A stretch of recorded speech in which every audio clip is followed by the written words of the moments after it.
फिर से स्वागत करता हूं आपका बिहार बोर्ड के नंबर 1 चैनल में। जी हाँ दोस्तों, आज हम लोग क्लास 12 हिस्ट्री के ऐसे मॉडल पेपर को कवर करने वाले हैं जो आज तक आपने नहीं देखे हैं, क्योंकि इसमें सभी एनसीईआरटी क्वेश्चन को ही सेलेक्ट किया गया है जो आपके बोर्ड एग्जाम में सिर्फ एनसीईआरटी क्वेश्चन ही पूछे जाते हैं। तो इस मॉडल पेपर से लगभग आपको 60 से 70% यानी ऑब्जेक्टिव बोर्ड एग्जाम में देखने को मिलेंगे। तो आप इस मॉडल पेपर को लास्ट तक जरूर देखें और अपने दोस्तों वीडियो को ज़्यादा से शेयर करें ताकि आपका दोस्त भी वीडियो का लाभ ले सकेगा। तो गाइस, मैं वीडियो शुरू करने से पहले आपसे एक छोटी सी रिक्वेस्ट करता हूँ कि अभी तक अगर आप मेरे चैनल को अगर सब्सक्राइब नहीं किए तो चैनल को सब्सक्राइब कर लेंगे।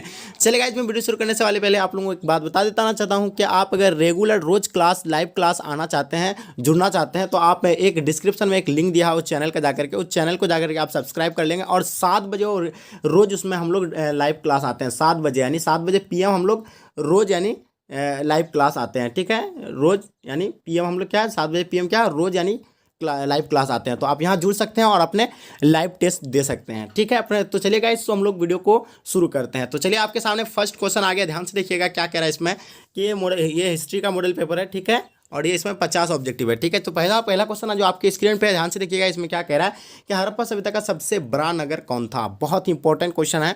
तो हड़प्पा सभ्यता का जो सबसे बड़ा नगर था, इनमें से आपको 4 ऑप्शन दिया हुआ है, इसका राइट आंसर आपको बताना है।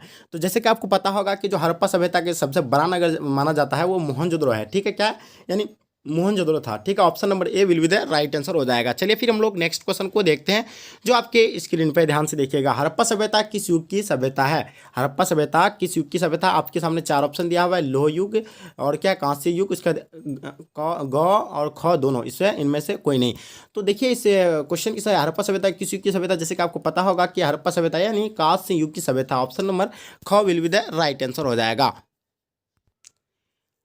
चलिए फिर हम लोग नेक्स्ट क्वेश्चन को देखते हैं जो आपके स्क्रीन पे है, ध्यान से देखिएगा। इस क्वेश्चन में क्या कह रहा है कि सिंधु घाटी के निवासियों को किस धातु का ज्ञान नहीं था। आपके सामने 4 ऑप्शन दिया हुआ है, सोना का, चांदी का, लोहा का, तांबा का। तो सिंधु घाटी सभ्यता के जो लोग थे वो किस धातु का उसे ज्ञान नहीं था, आपको ये मालूम होगा, यानी लोहा का, यानी उन लोगों को ज्ञान नहीं था। ऑप्शन नंबर ग will be the right answer हो जाएगा।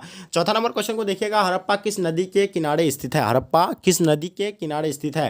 पहला ऑप्शन में सिंधु, व्यास, सतलज, रावी। तो जैसे कि आपको पता होगा कि हड़प्पा सभ्यता यानी कहाँ, यानी रावी नदी के किनारे स्थित है। ऑप्शन नंबर घ will be the right answer हो जाएगा। चलिए फिर हम लोग नेक्स्ट क्वेश्चन को देखते हैं जो आपके स्क्रीन पे है। धम्म महापात्रों यानी महापात्रों के किसने नियुक्त किया गया था, यानी धम्म महापात्रों किसने किसने नियुक्त किया था। धम्म महापात्रों है, यानी कि मात्रों हो गया, किसने नियुक्त किया था। तो जैसे कि चंद्रगुप्त मौर्य दिया हुआ, अशोक दिया हुआ है, कनिष्क दिया हुआ है, बिंदुसार। तो जैसे कि आपको पता होगा कि अशोक का धम्म जो है वो बहुत ही प्रचलित है। तो इसका राइट आंसर जो हो जाएगा यानी ऑप्शन नंबर ख will be the right answer हो जाएगा। चलिए फिर हम लोग नेक्स्ट क्वेश्चन को देखते हैं जो आपके स्क्रीन पे है, ध्यान से देखिएगा। गुप्त काल में कौन चीनी यात्री भारत आया था, यानी गुप्त काल में जो कौन चीनी यात्री भारत आया था। इति सिंह, फायान, हावे सांग, इनमें से कोई नहीं। तो जैसे कि पता होगा कि गुप्त काल में जो भारत आने वाला यात्री था तो यानी कौन था, यानी फायान था। ऑप्शन नंबर ख will be the right answer हो जाएगा। चलिए फिर हम लोग नेक्स्ट क्वेश्चन को देखते हैं जो आपके स्क्रीन पे है। अशोक किस वंश का शासक था। अशोक किस वंश का शासक था। आपके सामने 4 ऑप्शन दिया हुआ, पहला नंद वंश, गुप्त वंश, मौर्य वंश, चोल वंश। तो जैसे कि पता होगा अशोक यानी कैसा मौर्य वंश के शासक थे, यानी ऑप्शन नंबर ख will be the right answer हो जाएगा। चलिए फिर हम लोग नेक्स्ट क्वेश्चन को देखते हैं जो आपके स्क्रीन पे आया, ध्यान से देखिएगा क्या कह रहा है। महाभारत की रचना किस भाषा में हुई है। तो संस्कृत भाषा, पहला पाली, दूसरा प्राकृत, हिंदी। ठीक है, आपके सामने 4 ऑप्शन दिया हुआ है, 8 का राइट आंसर आपको चूज करना है। तो option number A will be the right answer हो जाएगा, यानी संस्कृत भाषा का शब्द है ये। ठीक है, चलिए फिर हम लोग नेक्स्ट क्वेश्चन को देखते हैं जो आपके स्क्रीन पे, ध्यान से देखिएगा। क्वेश्चन नंबर 9, मनुस्मृति के लेखक कौन है, यानी मनुस्मृति के जो लेखक है तो कौन है। 9 का राइट आंसर क्या हो जाएगा, यानी ऑप्शन नंबर क हो जाएगा, यानी मनु। ठीक है, चलिए फिर हम लोग नेक्स्ट क्वेश्चन को देखते हैं जो आपके स्क्रीन पे है। दुर्योधन की माँ कौन थी, यानी दुर्योधन की जो माँ है वो कौन थी। तो गांधारी थी, कुंती थी, माद्री, सनियावती। ठीक है, तो आपके सामने 4 ऑप्शन दिया था, इसका राइट जो आंसर हो जाएगा 10 का। तो option number A will be the right answer हो जाएगा, यानी गांधारी। ठीक है, चलिए फिर हम लोग नेक्स्ट क्वेश्चन को देखते हैं जो आपके स्क्रीन पे है, ध्यान से देखिएगा। त्रिपिटक साहित्य का संबंध है, यानी जैन धर्म से, बौद्ध धर्म से, शैव धर्म से, वैष्णव धर्म से। जैसे पता होगा त्रिपिटक साहित्य का जो संबंध है तो 11 नंबर का option number B will be the right answer हो जाएगा, यानी बौद्ध धर्म से। चलिए फिर हम लोग नेक्स्ट क्वेश्चन को देखते हैं जो आपके स्क्रीन पे है। श्वेतंबरा एवं दिगंबर का संबंध किस धर्म से है।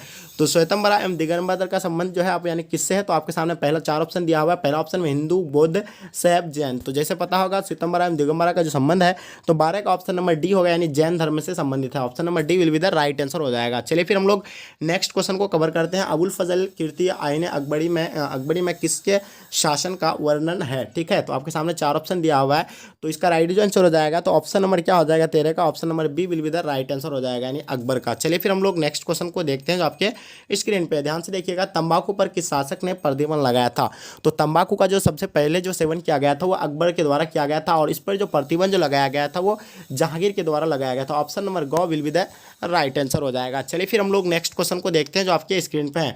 अकबरनामा की रचना किसने की है, तो अकबरनामा की जो रचना किया है किसने के द्वारा किया गया है, तो आपके सामने 4 ऑप्शन दिया हुआ है, तो 15 का आपका राइट आंसर क्या हो जाएगा, यानी option number D will be the right answer हो जाएगा, यानी अबुल फजल। चलिए फिर हम लोग नेक्स्ट क्वेश्चन को देखते हैं जो आपके स्क्रीन पे है। अकबर का संरक्षक कौन था, पहला ऑप्शन में बैरम खां, मुनीम खां, ठीक है।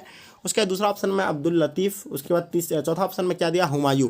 तो जैसे कि पता होगा कि अकबर खां का जो संरक्षक था वो बैरम खां था। ऑप्शन नंबर क will be the right answer हो जाएगा। चलिए फिर हम लोग नेक्स्ट क्वेश्चन को कवर करते हैं जो आपके स्क्रीन पे है। ध्यान से देखिएगा। 7वां नंबर क्वेश्चन जो आपके स्क्रीन पे आ चुका है कि भारत का अंतिम मुगल सम्राट कौन था, भारत का अंतिम मुगल सम्राट कौन था। पहला ऑप्शन में शाहजहां, औरंगजेब, मोहम्मद शाह, बहादुर शाह जफर। तो आपके सामने 4 ऑप्शन दिया हुआ है, इसका राइट आंसर आपको चूज करना है। 17 का आपका राइट आंसर क्या हो जाएगा, यानी 17 का ऑप्शन नंबर यानी D will be the right answer हो जाएगा, ठीक है। Bahadur Shah Zafar will be the right answer हो जाएगा। चलिए फिर हम लोग नेक्स्ट क्वेश्चन को कवर करते हैं जो आपके स्क्रीन पे आ चुका है। भारत में मुगल वंश का संस्थापक कौन था, भारत में जो मुगल वंश का संस्थापक था तो इनमें से कौन सा दिया हुआ है, बाबर, हुमायूं, अकबर, जहांगीर, ठीक है। तो भारत में जो मुगल वंश का संस्थापक शाह था वो बाबर था, जो 1526 ईस्वी में इब्राहिम लोदी को पराजित कर अपने गद्दी पर बैठा था। मुगल वंश का उसी से यानी शुरुआत हुआ था 1526 ईस्वी से। तो जैसे आपको इसके बारे में अगर डीप नॉलेज चाहिए तो मैं डीप नॉलेज देने का भी प्रयास करूंगा। आप लोग इस चैनल को जाकर के विजिट कीजिए, वहाँ हम लोग यानी डीप नॉलेज देने का प्रयास करूंगा। आप जाकर के चैनल का डिस्क्रिप्शन में लिंक दिया हुआ है, ठीक है, डिस्क्रिप्शन में चैनल का लिंक दिया, वहाँ जाकर के आप उस चैनल को सब्सक्राइब कर लीजिए, उसमें डीप नॉलेज देता हूँ, ठीक है। आपको अगर ज़्यादा जानकारी चाहिए तो उस चैनल में जाकर के विजिट कर लीजिएगा आप एक बार। तो पहला 19 नंबर क्वेश्चन कह रहा है कि रूस में भारत की विद्या का जनक किसे कहा जाता है, ठीक है। निकोलो कॉन्टी, अफनासी निकेतन, ठीक है, जीएस लिविदेव, डेमिगोस पैस, ठीक है। तो आपका राइट आंसर क्या हो जाएगा 19 नंबर का जो राइट आंसर हो जाएगा option number C will be the right answer हो जाएगा, यानी जीएस लिविदेव, ठीक है।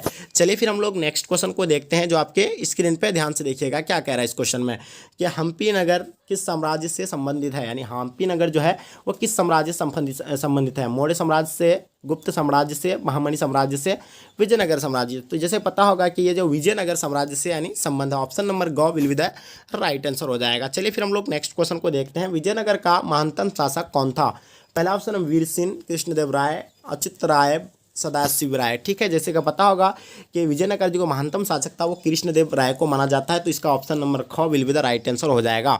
चलिए फिर हम लोग नेक्स्ट क्वेश्चन को देखते हैं जो आपके स्क्रीन पे है। गोपुरम का संबंध है, यानी गोपुरम का जो संबंध है तो इनमें से यानी कौन सा संबंध है, तो पहला ऑप्शन में गया दिया हुआ है, नगर से, व्यापार से, मंदिर से। तो जैसे पता होगा कि इसका राइट यानी मंदिर से हो जाएगा, ऑप्शन नंबर ख घ will be the right answer हो जाएगा। चलिए फिर हम लोग नेक्स्ट क्वेश्चन को देखते हैं।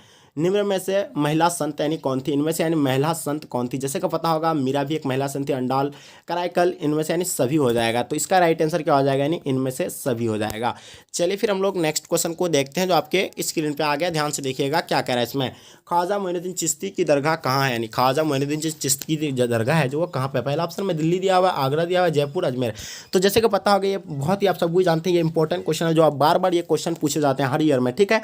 तो इसका राइट आंसर अजमेर हो जाएगा, ठीक है। नेक्स्ट क्वेश्चन को देखते हैं हम लोग क्या कह रहे हैं इसमें। तलवंडी किसका जन्म स्थान था, यानी तलवंडी जो था तो इनमें से यानी किसका जन्म स्थान है, कबीर का, ना का, रैदास का, मीरा का, ठीक है। तो इसका राइट आंसर क्या हो जाएगा आपका तलवंडी यानी किसका जन्म स्थान है, यानी गुरु नानक का। तो ऑप्शन नंबर ख यानी will be the right answer हो जाएगा, क्योंकि नानक दिया हुआ है बट वहाँ गुरु नानक उसका पूरा एक्सप्लेन नहीं किया हुआ है, तो जी इसका राइट आंसर क्या हो जाएगा, यानी ख हो जाएगा, ठीक है। चलिए फिर हम लोग नेक्स्ट क्वेश्चन को देखते हैं। भारत में भक्ति आंदोलन किसने आरंभ किया था, जैसे कि भारत में भक्ति जो आंदोलन जो शुरू किया गया था तो आपको पता ही होगा कि यानी ये रामानंद जी के द्वारा किया गया था, ऑप्शन नंबर क will be the right answer हो जाएगा। चलिए फिर हम लोग नेक्स्ट क्वेश्चन को देखते हैं जो आपके स्क्रीन पे ध्यान से देखिएगा। किताबुल रिहाला में किसका यात्रा वृत्तांत मिलता है, किताबुल रिहाला में इनमें से यानी किसका यात्रा वृत्तांत मिलता है, जैसे कि आपके स्क्रीन पे ध्यान से देखिएगा इसमें क्या कह रहा है। तो 27 नंबर का जो क्वेश्चन आपका राइट आंसर हो जाएगा तो इब्न बतूता हो जाएगा, क्योंकि इसी का इब्न बतूता का ही मिलता है, option number C will be the right answer हो जाएगा। चलिए फिर हम लोग नेक्स्ट क्वेश्चन को देखते हैं क्या कह रहा है। यानी इब्न बतूता किस देश के यात्री था। जैसे पता होगा कि इब्न बतूता जो है वो कहाँ के यात्री थे। तो पहला ऑप्शन मोरक्को दिया हुआ है, दूसरा मिस्र दिया हुआ है और तीसरा ऑप्शन में तुर्की दिया हुआ है, चौथा ईरान दिया हुआ है। तो जैसे पता होगा कि मोरक्को का वो थे, यानी कहाँ के मोरक्को के थे। चलिए फिर हम लोग नेक्स्ट क्वेश्चन को देखते हैं जो आपके स्क्रीन पे है। फ्रांसीसी बुकानन कौन था। यानी फ्रांसीसी बुकानन जो था इनमें से यानी कौन था। सैनिक था, गायक था, अभियंता था, सर्वेक्षक था। तो जैसे पता होगा कि फ्रांसीसी बुकानन यानी का था 29 का आपका राइट आंसर हो जाएगा। Option number D will be the right answer हो जाएगा, यानी सर्वेक्षक था वो। चलिए फिर हम लोग नेक्स्ट क्वेश्चन को कवर करते हैं जो आपका 30वां क्वेश्चन आ चुका है। संथाल विद्रोह का नेता कौन था इनमें से। तो पहला बिरसा मुंडा दिया हुआ, लक्ष्मीबाई दिया हुआ, वीर कुंवर सिंह दिया हुआ, सिद्धू एवं कन्हू दिया हुआ है। तो जैसे पता होगा कि संथाल विद्रोह का जो नेता था वो सिद्धू एवं कन्हू था। ऑप्शन नंबर घ will be the right answer हो जाएगा। चलिए फिर हम लोग नेक्स्ट क्वेश्चन को देखते हैं जो आपके स्क्रीन पे आ चुका है। ध्यान से देखिएगा, इस क्वेश्चन को बहुत ही इंपॉर्टेंट क्वेश्चन माना जाता है। ये सब क्वेश्चन बार बार पूछे जाते हैं, ठीक है। तो देखिएगा कार्नवालिस कोड कब बना था। जो कार्नवालिस जो कोड बना था ये, चूंकि आपको पता होगा कि ये कार्नवालिस कोड जो चला गया था ये कौन था, एक जनरल द्वारा चलाया गया था, ठीक है। तो आपके सामने 4 ऑप्शन इसका दिया हुआ है। इसका राइट आंसर क्या हो जाएगा। 31 नंबर क्वेश्चन को आप ध्यान से देखिएगा। 31 का आपका right answer option number B हो जाएगा, यानी 1793 में ये कार्नवालिस कोड बना था, ठीक है। चलिए फिर हम लोग नेक्स्ट क्वेश्चन को देखते हैं। संथाल विद्रोह कब हुआ था। यानी संथाल विद्रोह जो हुआ था यानी कब हुआ था। पहला ऑप्शन में दिया हुआ 1832 ईस्वी में, 1800 यहाँ थोड़ा मिस हो गया, 1843 था, 1851 में, 1855 में। तो ये संथाल विद्रोह जो हुआ था यानी 1855 से 56 के बीच हुआ था। तो इसका राइट आंसर क्या हो जाएगा, यानी 1855 हो जाएगा, ठीक है। ऑप्शन नंबर घ will be the right answer हो जाएगा। वीडियो अगर पसंद आए तो वीडियो को एक लाइक कर दें और मेरे चैनल में अगर न्यू बार पहले बार विजिट किए तो चैनल को भी सब्सक्राइब कर लें। और हमें उम्मीद है कि आप जरूर अपने दोस्तों में ज़्यादा सा शेयर करेंगे, क्योंकि मैं आपके लिए इतना मेहनत करता हूँ, आप मेरे लिए इतना जरूर कर सकते हैं कि अगर आपका एक शेयर हमें मोटिवेट करता है ताकि मैं हम इससे बेहतर से बेहतर वीडियो बनाने का प्रयास करूँगा, ठीक है। और आप लोगों को एक सुनहरा अवसर, अगर आप इस PDF को प्राप्त करना चाहते हैं इस तरह के सभी PDF सभी सब्जेक्ट का, तो आप इस नंबर पर एक बार कॉन्टैक्ट कीजिएगा 9162055090, ठीक है। इस नंबर पर आप कॉन्टैक्ट कीजिए, आपको पूरी तरह से यानी बताया जाएगा। देखिए एक PDF का परचेस करने का कीमत यानी मात्र 30 रुपया है, ठीक है। एक PDF परचेस करते हैं उसमें 5 मॉडल पेपर रहेगा आपको, ठीक है। तो अगर आप एक साथ 5 सब्जेक्ट का लेते हैं तो आपको यानी 150 रुपया होता है। तो इसलिए 50 रुपये का डिस्काउंट रखा गया है आपको, यानी 50 ही रुपया मतलब 100 रुपया ही आपको पेमेंट करना पड़ेगा। तो आप लोग जल्दी फटाफट अगर इस सब PDF को अगर प्राप्त करना चाहते हैं तो आपको ये मिल जाएंगे, ठीक है। क्योंकि इसमें जितना भी क्वेश्चन रहेगा सारा का सारा आपको यानी बोर्ड एग्जाम में पूछना ही 100% ये आपको बोर्ड एग्जाम में पूछा जाएगा। तो मैं ये तक वीडियो को एंड करता हूँ। जय हिंद, जय भारत।